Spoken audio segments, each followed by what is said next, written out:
کوئی اکا دکا وکیل ہوگا جو کافی لیگ کا حامی ہوگا، لیکن اکا دکا وکیل پرسنٹیج میں نہیں آتا. پرسنٹیج وہ اگر 100% کی نہیں بنتی تو 99.9 کی تو ضرور بنتی. آپ میں سے ان لوگوں کو یاد ہوگا جنہوں نے اس تحریک کو اچھی طرح واچ کیا، انہیں بالکل یاد ہوگا کہ سارے کے سارے وکیل پورے پاکستان میں چاروں صوبوں کی وکیل اس تحریک کے ساتھ تھے جو افتخار چودھری نے چلائی تھی.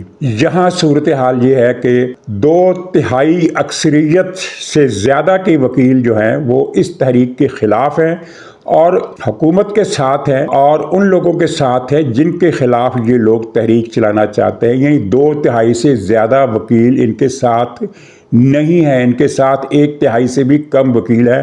اگرچہ یہ دعویٰ بے شک کرتے رہے کہ 80% یا 90% وکیل ہمارے ساتھ ہیں، لیکن پے در پے الیکشن ہوئے ہیں. پہلے سپریم کورٹ بار کے الیکشن ہوئے ہیں. سپریم کورٹ بار کے الیکشن صرف اسلام آباد میں نہیں ہوتے، پاکستان کے تمام صوبائی دارالحکومتوں میں، اور جہاں جہاں بھی سپریم کورٹ کی یہ رجسٹریاں ہوتی ہیں وہاں ہوتے ہیں.